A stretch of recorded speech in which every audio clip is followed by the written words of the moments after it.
Today we are interviewing local author Joyce. Thank you for being with us in such an odd format this year. Can you tell me just a little bit about yourself and your book? Well, I write under the pen name J.B. Marsden. Marsden is my grandmother's maiden name, so I picked it. It was easy to spell. I live over on my family farm between Carmen and Lomax in Illinois. And I've only lived back here for about 5 years. I lived, mostly in the eastern part of the United States, New York State, Michigan, and then I spent quite a bit of time in Kentucky. And then I was in northern Illinois, and now I'm here kind of semi-retired. And in my retirement, I decided to start writing. I'd always wanted to be a writer since I was about 10 years old, I think. But the thought of being an English major just didn't interest me. And the idea of not making any money and being able to make a living also was difficult. But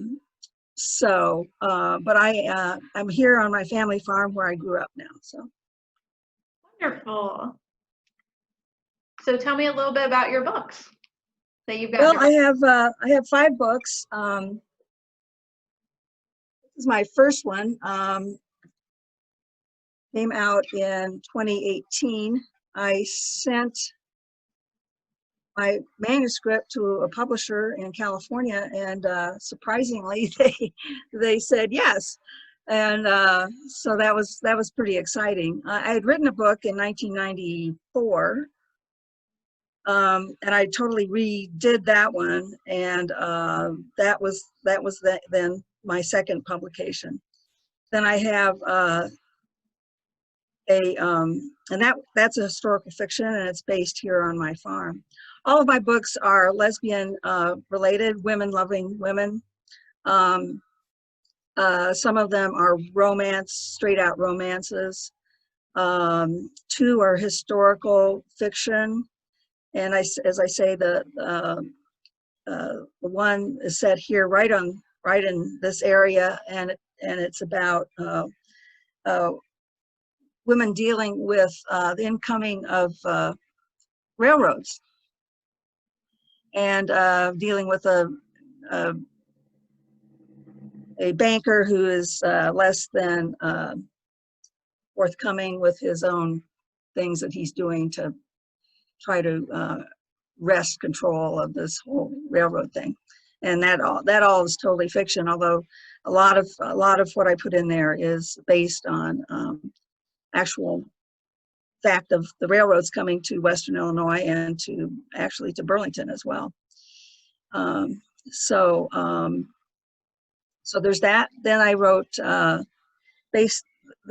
first book, Reclaiming Yancey, is set in Colorado, and Yancey is a rancher, and her family owns a rural health clinic.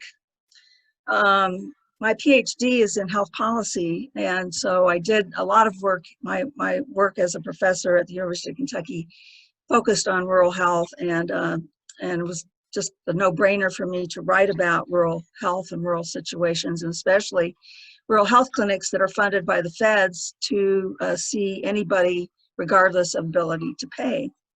So this fictional place is called Valley View.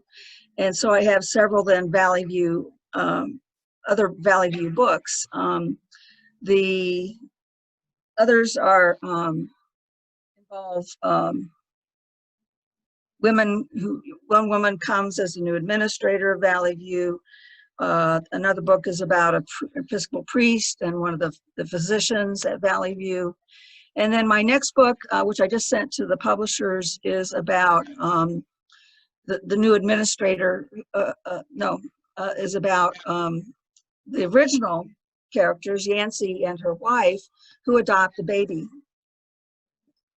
So that was very fun to write, and I got some help from some friends of mine who live on the East Coast who are adoptive lesbian parents. And they gave me a lot of insight into especially the feelings and issues and challenges that come with adoption, with the adoption process especially, which is where that book focuses on. And that should be out, it might be out later this fall or the beginning of 2021. So. Wonderful. It's a great topic. I think more people need to read about it and learn about it. So, as a librarian, obviously the library is very important to me, and I have to ask, did you use a library in any part of your writing process? Yes, a lot.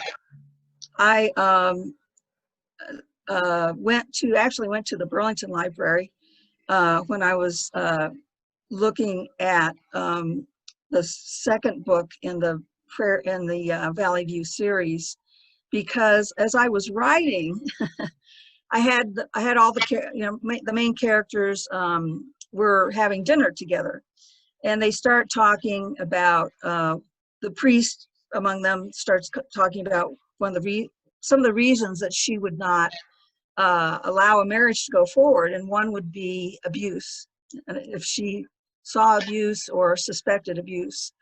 And the other protagonist, whose name is Bobby, has to leave the table and she goes to the bathroom. She has a kind of a anxiety attack, and I'm going, well, this is interesting. This character's doing this. And all of a sudden it came to me that this character had been in an abusive relationship. So all of a sudden I went, wow. So I hadn't planned that in my when I had kind of thought about these characters.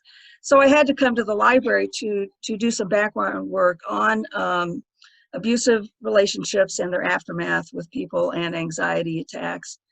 That was really helpful to spend a day at Burlington Library to do that. I am a member. I'm an Illinois resident, so I can't just use the library, but I pay to get a library card at Burlington. So. And I've donated a couple books to the Burlington Library. I probably should donate some more of them. Kind of fell down on the job, but all of my books are available at Burlington by the Book.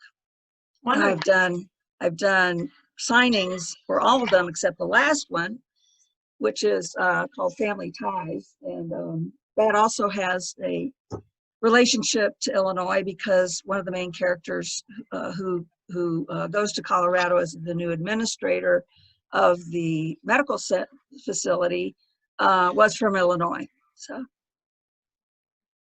Great. We're glad that you utilize our services and that you bring back to us. We absolutely love that. So you said we can get your books from Burlington by the Book. Yes. Great. Yeah. And we love to promote small business as well. Well, the owner there, Chris, is very supportive of me, and I've had signings for each new book as it has come out, and so that's been really helpful. I'm not, I don't depend on this income, but it's a nice, I kind of see it as a hobby, and I really love to write. And most days, there's some days where I just, need to take a break or whatever. Exactly. Yeah. Well, thank you so much for being with us today and sharing information about your books. We really appreciate it. I appreciate you making contact with me. I was at last year's Sterling Lord celebration and really enjoyed it. And I have a friend who was there and talked to him a little bit, but I'd known about it. In fact, Chris at Burlington by the Book had suggested it to me, but I couldn't make the other ones because I had a conflict on my schedule. So, but that last year was the first time I was able to come, and it was really a fun day. Enjoyed it a lot. Hopefully we can have it again in the normal way next year. But in the normal. Yeah. Well, and I haven't been able, this is my last book, as I said, Family Ties, and I haven't been able to do a signing just because of the issues of COVID, and I'm kind of on the high end of risk, so I don't want to be exposed or to expose other folks either. So we're going to kind of wait and see how that goes. And I might be signing both this book and the newest book by the time things settle down and we all get vaccinated and so forth. So Wonderful. Well, we look forward to that.